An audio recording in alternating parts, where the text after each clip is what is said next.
The story begins by showing American spies who are carrying out a mission, where their mission this time is to secure a CIA agent who was kidnapped by the enemy because he was caught stealing confidential state data. This mission is led by field agents named Nick and Roxy. This mission seems to be going very smoothly. On your knees! Confirmed. I was gonna go to the embassy and hand myself in. But when the CIA agent was about to be taken to the car, Roxy felt there was something strange outside the location. When she wanted to tell the team, they were suddenly attacked. Roxy asked Nick and the others to leave as quickly as possible. However, on the way, they were shot at by enemy snipers. Come on! Anybody copy? Anybody? In addition, Roxy was also stopped when she wanted to catch up with her team. On the other hand, Nick reported to the backup team to immediately pick him up on the bridge. However, unfortunately, he and the CIA agent were shot by the enemy. The scene then switches, where we are shown a man named Michael who has just had an affair with his former junior high school teacher. After returning from the teacher's house, Michael meets his mother to ask for breakfast. Surprisingly, his mom is proud to find out that her son has just had an affair with a woman. After that, Michael went back to his routine of working as a laborer near the railway tracks. Although he was just a laborer, he didn't feel burdened by the demands of an increasingly challenging life. After work, Michael goes to a bar to have a drink with his friends. Here, we can see that Michael's life is very peaceful without any problems. However, not long after, he is approached by Roxy, who turns out to be his ex-girlfriend from high school. Despite the awkwardness, the two of them end up reminiscing by playing pool late into the night and then taking a walk around the city. Throughout the night, Roxy kept complimenting Michael's good looks. She even tried to get him to date her again. However, it turned out that all those sweet words were just a trick, as Roxy suddenly injected an anesthetic into Michael's neck. Sorry, Mikey. The next day, Michael woke up in a hotel room. There, Roxy told him that after fainting, he had been taken to London to do something important. Suddenly, Michael was shocked because it happened so fast that he forgot that he had been drugged by his ex. Michael then rushed out of the hotel to go to his workplace because he thought Roxy was joking. But unexpectedly, he was now in London. Outside the hotel, Michael meets Roxy's boss, Brennan. Here, Brennan explains that his organization needs Michael's help to carry out an important mission. Of course, this made Michael even more confused. Roxy then tells him that she is a special agent working for a secret organization called the Union.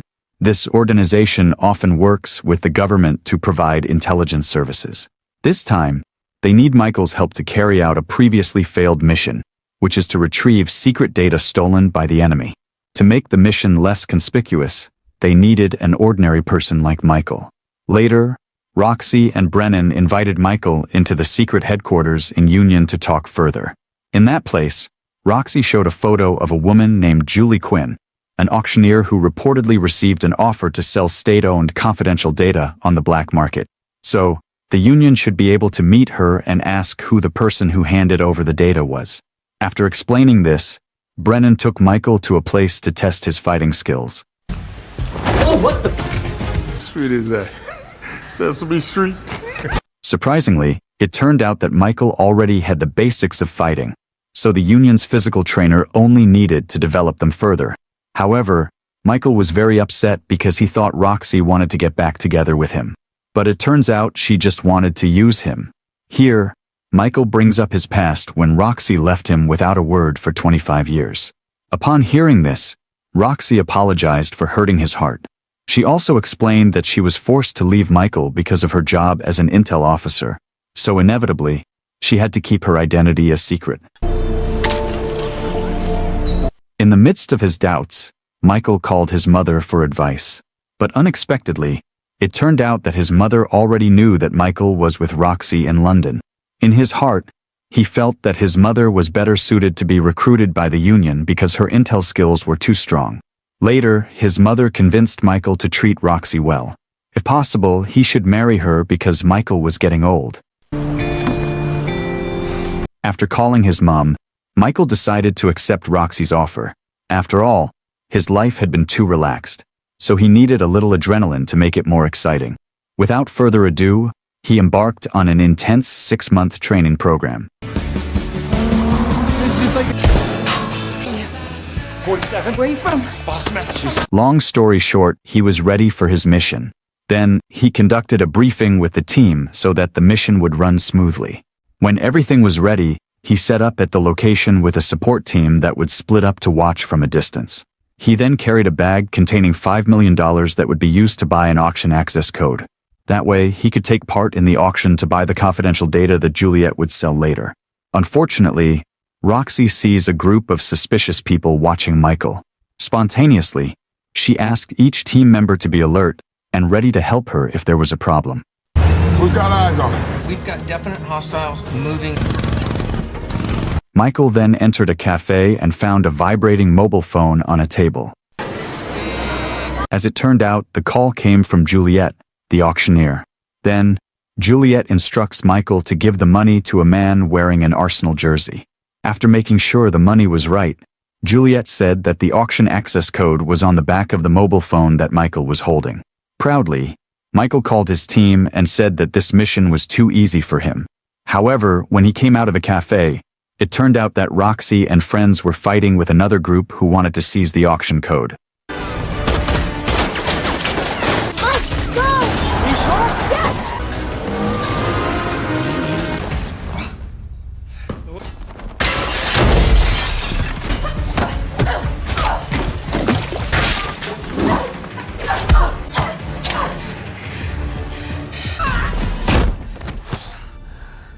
Fortunately, the Union agents managed to take down the group and get Michael into the car. Unfortunately, the mobile phone that stored the code got wet after the battle.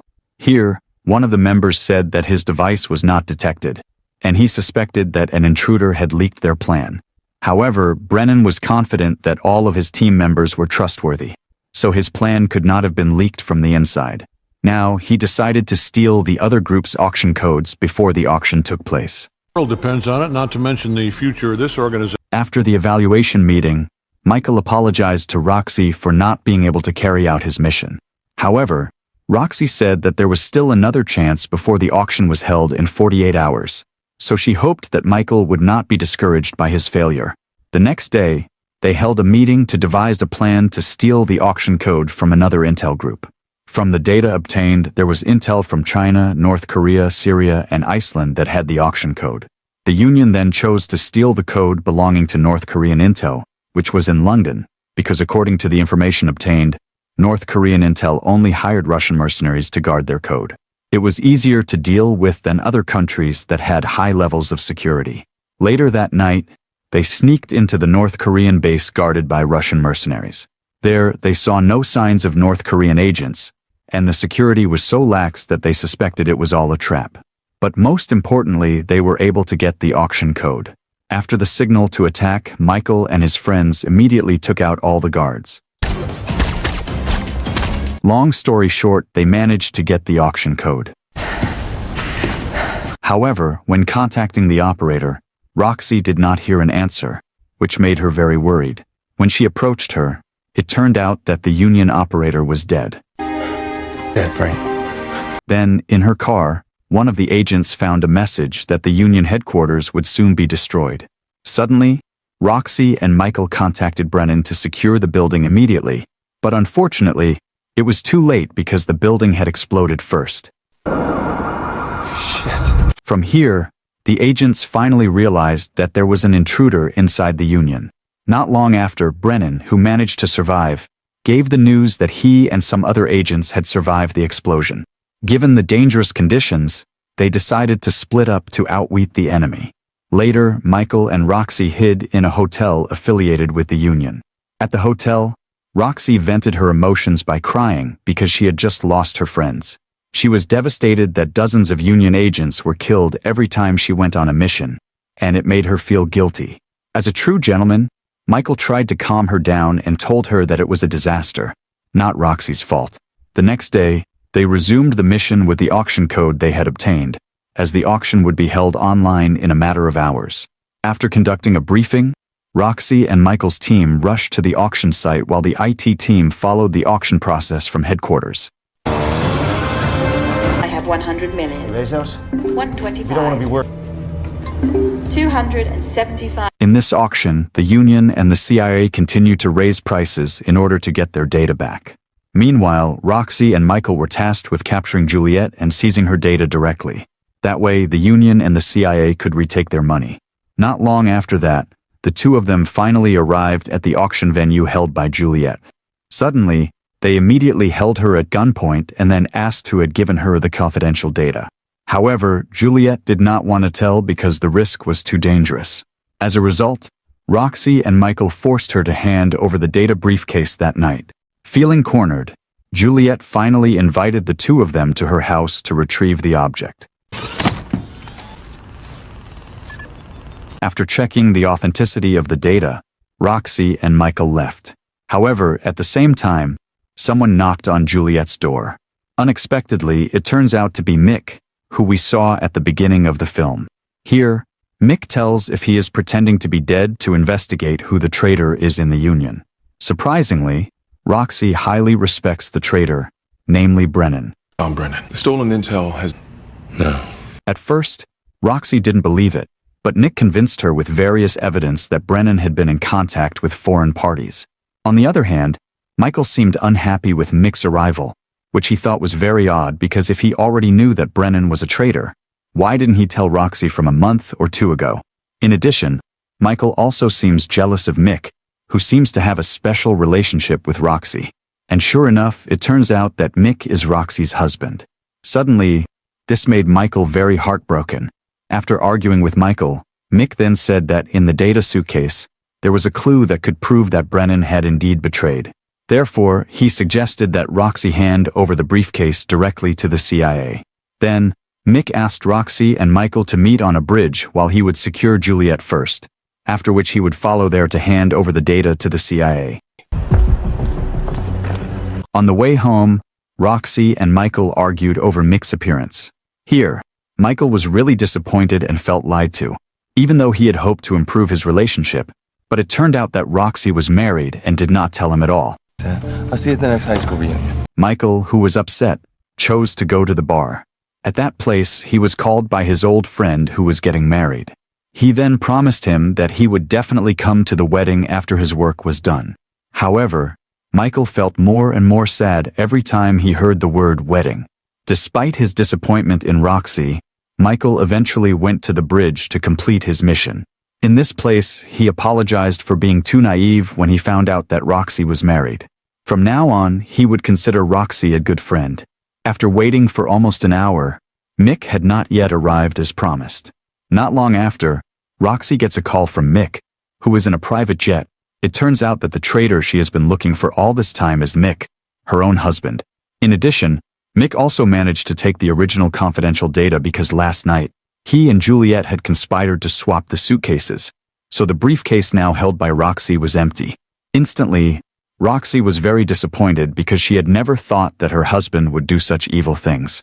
Not long after, the CIA came to the bridge to arrest Roxy and Michael. Here, they both tried to explain that Mick had taken the original data, but unfortunately, the CIA did not want to listen to the reason. Because she was cornered, Roxy gave the signal to Michael to trick them. That goddamn son of a bitch broke pulled over! After escaping the CIA's pursuit, Roxy said that she had put a tracking device in Mick's jacket during the meeting last night. Now, Mick was in Eastern Europe to sell the secret data. Unfortunately, she and Michael couldn't make the flight because the CIA had deemed them as traitors to the country who stole the classified data. As a result, Michael contacted his college friend, who worked as an aircraft unloader, and thanks to his friend, the two of them were finally able to smuggle themselves into a cargo plane.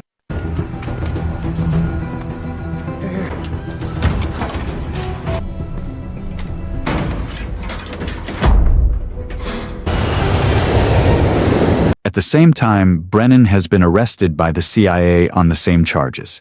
As it turned out, Mick had indeed reported all Union agents to the CIA and the government. During interrogation, Brennan convinced the CIA agent that all of this was a hoax. Joes, they're gonna be dropping like flies. In the cargo hold of the plane, Roxy apologized to Michael for all her mistakes. In addition, she also said that Michael was a good and pleasant person. Hearing her ex's praise, Michael could only smile broadly. Arriving at their destination, the two of them immediately tracked down Mick and Juliet's whereabouts, who were now traveling on a boat together.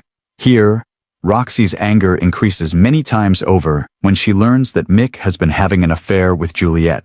Long story short, Mick and Juliet meet with people who will buy confidential data. Then, as the negotiations are underway, Mick is surprised that Roxy suddenly appears and declares that she will throw him in jail. Meanwhile, Michael is on standby at a nearby location to oversee the transaction. Sensing that the negotiations were being disrupted, the buyers grabbed their weapons. As Michael took off with the confidential data, Roxy pointed a gun at Nick and Juliet. Here, both of them couldn't move because the data had been taken away, so they had nothing left. In addition, both of them are also threatened with the death penalty from the state. But, unfortunately, Mick was still able to find a way out and managed to escape. On the other hand, Michael, with his skills, was able to escape from the pursuit of potential buyers. Not long after, Roxy came to his aid. Although they managed to secure the data, the two of them again had to deal with Mick, who now managed to ambush Roxy. He then threatens to shoot her if Michael dares to resist. Fortunately, the prospective buyers arrive and disrupt the situation, allowing Roxy and Michael to escape again. As a result, they all returned to the chase to seize the data that Michael was carrying.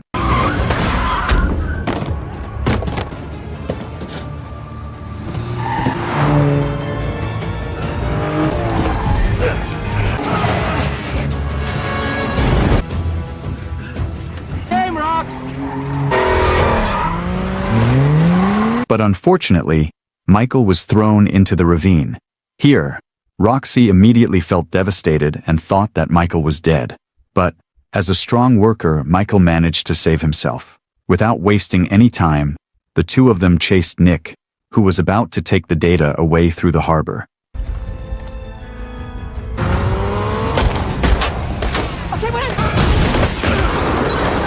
And hit the ground. After cornering Nick, Roxy pulled a gun on him and forced him to hand over the data. However, because Nick still insisted on running away, Roxy finally shot him on the spot. After killing Nick, Roxy and Michael bring the secret data back to the government. At the end of the film, Michael goes to his best friend's wedding and gives a congratulatory speech. To take this guy off of our hands. Not long after, Roxy also comes to the event, making Michael very surprised. He also complimented her on her stunning appearance, and in the end, the two of them started dating again. At the end of the film, Brennan meets the two of them to give them a very important and very dangerous mission. Welcome to the Union, Mike.